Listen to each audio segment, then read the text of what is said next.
Hi, welcome back to My Cup of TV. I'm Jenny. JD.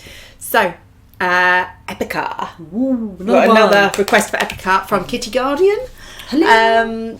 So this one's called The Phantom Agony. The Phantom Agony. Yeah. So Metal songs always have really cool names. They're so like poetically painful. Yeah, or as soon as you read it, you're like, ooh, that could be like a movie. Yeah. Well, the Phantom Agony. So in medical conditions, when something is a phantom, it means it's not real, but it does exist in that person's head. Yeah. So it's real the to pain that is person. Real. Yeah. So the Phantom Agony. That's such a haunting title. Do you know what I mean? That's so sad. It sounds like it's isolating. So I'd be really interested to hear what that is. So it's another live performance. Excellent. I'm intrigued to see what they're all going to be wearing, what the leading lady, the redhead lady, what she's going to be wearing. Yeah. Vocals, instruments, what's it going to be? Headbanging.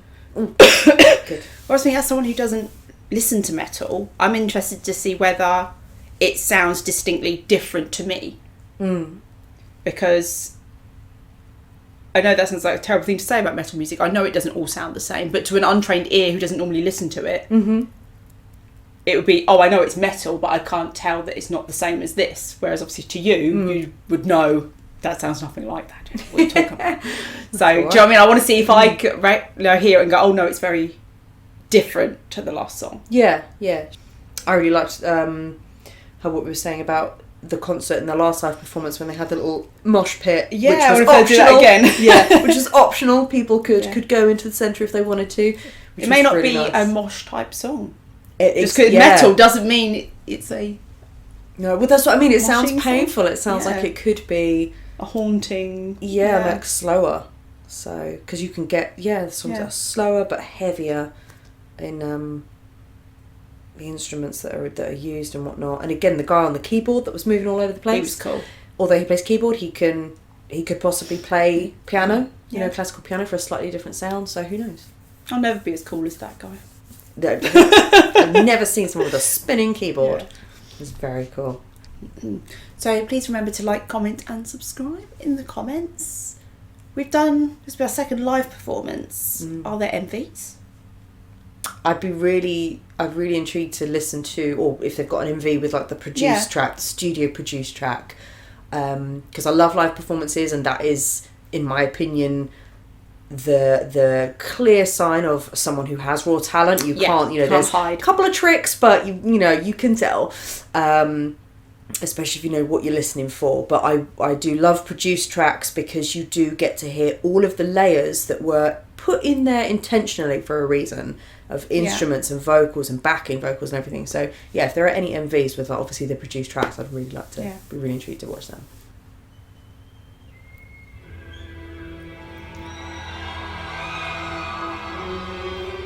I can't see you. I can't hear you, angels.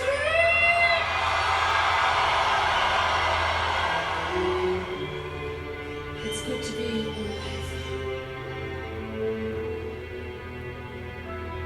Is that her mic stand? I was going to say, if it is, it's cool. I can't feel you. I can't touch your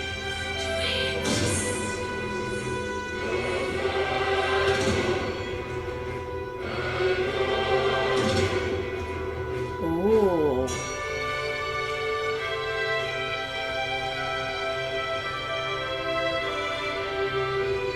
There's more instruments in this one. Yeah, strings. Yeah.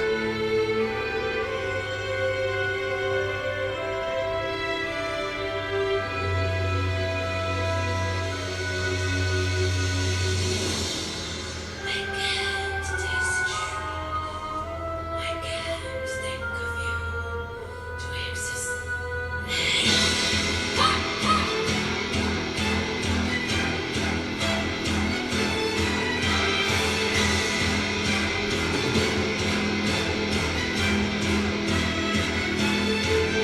Oh, her dress is very cool. I can't get a good look at it. It's like leather. Yeah, and it's got chains and then leather straps on the neck, like a necklace is part of the dress. Yeah.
kind of want to be jumping up and down, don't you?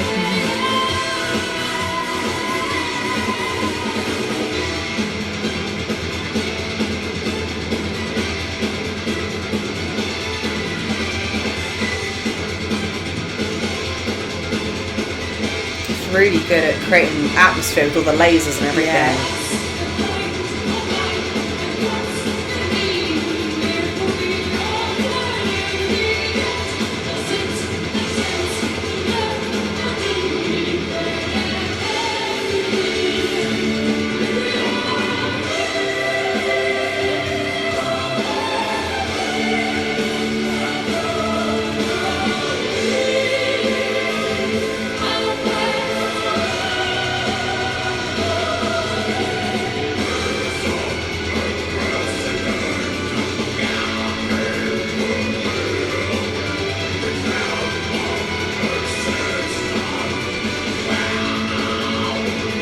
It's interesting how he's going, like, throws his voice up.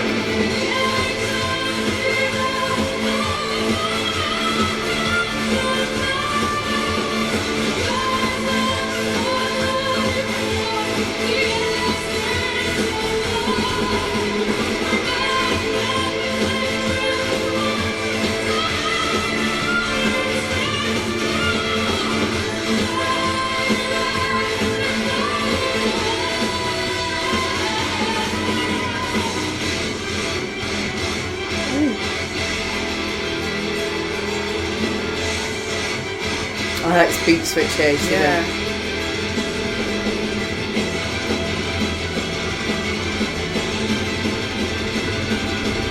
It's led by the strings.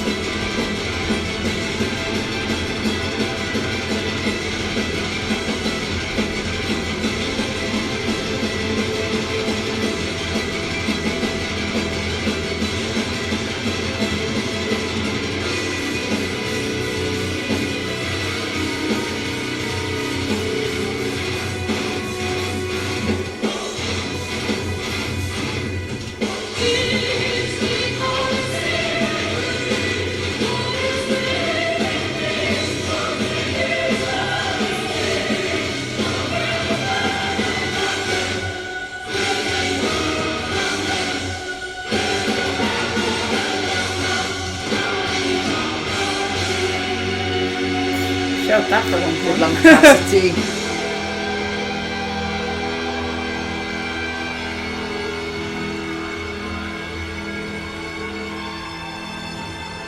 Thank you guys from the bottom of our hearts. Thank you.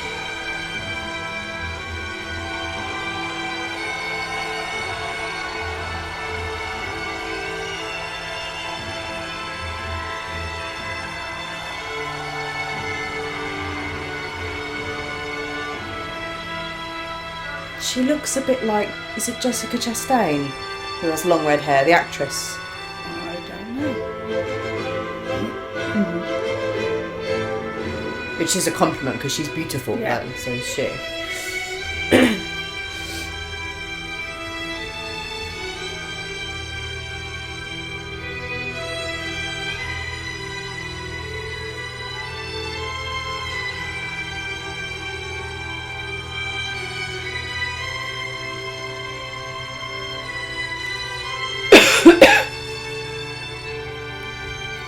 It's really cool because it's two things you wouldn't necessarily think would go well together.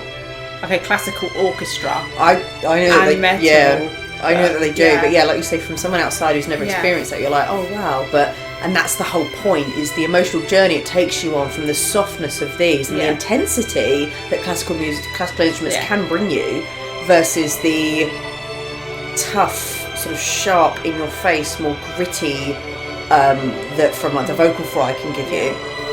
They complement each other. But I think hearing it together when they were playing the guitars and then you could hear this behind it, it felt very powerful. Yeah. Like, And even like you're saying, the Yeah. choir, having a choir, that's brilliant. it makes it feel like an army. Yeah. Like, it's very supported. There's a lot of backup here. Yeah.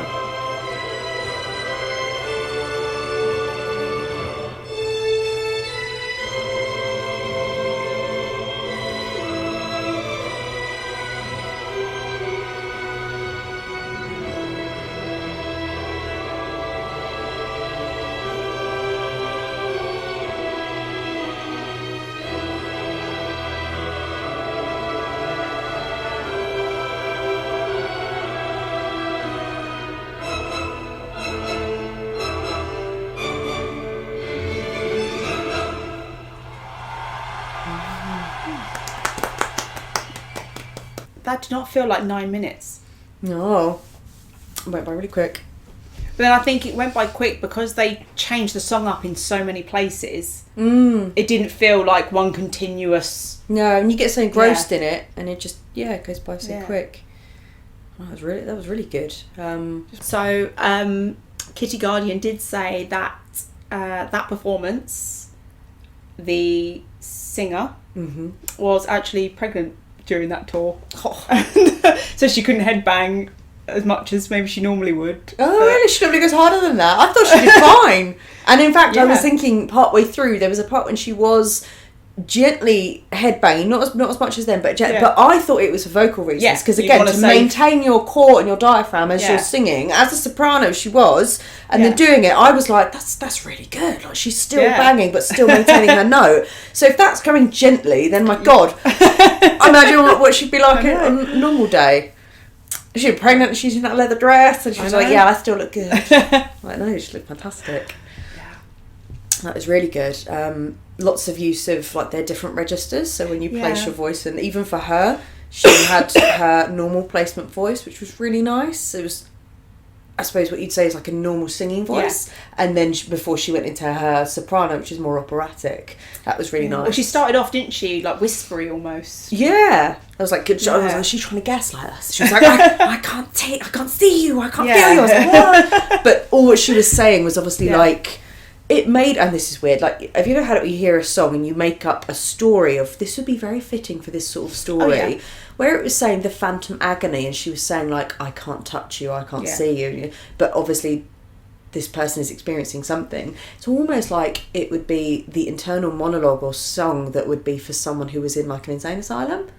Like, nobody believes me, but I'm experiencing this, and yet I can't prove it tangibly. Or grief. Yeah. You know, it's like, I can't see you, I can't talk to you, I can't touch you, but I can still feel you. And I feel these emotions, Which is really sad to think that, because that doesn't make it any less real to that person. No. So, you know, like, just for look at someone, it's not real unless I validate it, or unless it's got outside tangible validation. You're like, that's the sort of bullshit that comes from people not wanting to express themselves or their vulnerable sides because they think they're not going to be met with understanding. And I know that we've had a conversation before, I was saying that that's why I believe that so many people flock to genres of music such as like you would say like even punk or like emo music, or then metal music. And it was kind of like a lot of people throughout, when I was growing up, whatnot, a lot of people would make fun of that. And I said to you, and I was like, but what other genres of music were talking about deep shit that would validate your feelings of like, oh, someone else is writing about this. This is amazing. At least I feel like someone else understands me, rather than in mainstream pop music that was on the radio that was all talking about surface level stuff. Yeah, I was and an crushes and romantic emo interests. kid. Yeah, because it was either romance, breakups, or happy life. Exactly. Nothing more. Yeah, exactly. Which again, I enjoyed that music too. Of course, absolutely, and it has its place. I needed Linkin Park. People like Paramore, Disturbed, Evanescence, anyone like that. But you were like, oh shit, there are people talking about, you know, deeper things which are not pretty, but they need to be spoken about and they need to be validated. And yet those sorts of songs, unless they were mainstream enough, wouldn't be on the radio. So therefore, that's another reason as why those genres of music were part of the other and the outcast, which is not fair, because they're not, and they do have their place. So it's just so interesting that to say like what we interpret as that potential story of that song is so funny that it's called the Phantom Agony, and yet it's quite interesting that a lot of that genre of music was not validated by so many people when we were younger. Again, when you look at when it got to some of the instrumental parts where the stage would go dark and it would just be the lasers and everyone was jumping up and down, and you kind of think, this would work in a club. Absolutely. This would work. Absolutely. And also, I'm sorry, that's an appreciation of classical instruments where other people may not come on to appreciate those or the work that goes into learning Yeah. a classical instrument otherwise. So that in and of itself is widening someone else's horizons and perspective, and encountering things that they wouldn't have. They might be more inclined to go to a metal concert, but they may not be inclined to go to a classical concert. Yeah. But yet you're mixing those genres, and that's what another thing is great about it. So you're kind of like, well, I don't know, I have this feeling for the in my opinion, the ignorance of anybody that writes off any genre of music. You're like, don't, because actually it's really good at introducing new things to people that they wouldn't otherwise encounter. I only remember one of the guys having a kind of solo part On the singing. Yeah. But what I liked is that it was very deep and growly, but then he'd like throw his voice up almost a bit like what we He talked. went into screaming. What we see, okay, it's my only comparison, is Sugar from BTS when he raps. Sometimes he throws his voice up into like a high note. Yeah, and a bit. yeah. It reminded me of that, but obviously in a growly way. It was like he'd just go higher and bring it back down. Using his voice as an instrument. Yeah, absolutely. And our friend over at John Reeves, he's in a metal group. He'll probably really like that, and he'll probably know more about that because he is I think plays the guitar and he also sings over there. And but that's like he was going down and doing like vocal fry and sort of more shouting, as it were, but in his lower register, and then he would go up into sort of screaming. But everything about it was controlled, which another thing is people would be like, oh, it's just noise, but you're like, you don't understand the control and technique he's doing there to not damage his vocal cords. That's actually really good. So and it didn't sound like noise because he was controlling the level of it, and it was going with the sounds and the melody at the time. I really liked that it seemed like like she would, I'm really sorry, I can't remember her name, she would step back and she would go into the back and like interact with them, and then the guys at the front, everyone got their shine on, you know what I mean, everyone got their moment. It didn't feel like anyone was left out. I did enjoy the camera work going into the crowd and seeing all the jumping and everything, and all the lasers made such an amazing environment, but I didn't see as much of the bald guy who was doing the keyboards on he looked like he had hair this time. I didn't actually spot a bald guy. I was like, where is he? It's because I'm sure Where's he had hair this time. I'm sure we get, but yeah, we didn't see as much on the solo parts of each of them. But. Yeah, but I could tell from the camera work as well. It was getting everybody. Everyone but then I feel like feels like a group, an equal group. I don't know whether it was a smaller stage than the last one, or whether it's just because you had an orchestra and a choir. Yeah, that maybe they couldn't. Was fuller. Yeah, they couldn't be moving around as much. You had to be much more aware of space. Yeah. But definitely, like what you said about all of those instruments and the choir at the back, definitely makes it sound so big. Powerful. Definitely. It was really good. So, yeah, really enjoyable. And everyone there looked like they were having a great time. Yeah. So, yeah. Very good. I believe EPICA are actually coming to London. January or February, yeah. Oh, sure, I've seen it somewhere. I wonder where and obviously I've clocked it and gone, oh! Yeah. I wonder where they're playing. Well, like venues-wise, like if they're in arenas or if they're in the smaller venues. I don't know. Yeah. Interesting. Yeah. Okay. And I want her dress. That would look wicked. I don't feel like I got a really proper good look and at it. Like it was black leather and she had like I chains down the side. Leather, and I think she was wearing it with like some old school Mary Janes. It looked good. Like tights and Mary Janes rather than boots. So it looked good. And you were pregnant wearing that? Shit. She'd be like, yeah, that was my figure when I was pregnant. Yeah. Okay, so that was our reaction to EPICA, The Phantom Agony. Thanks for watching, and we'll see you on the next one. Bye.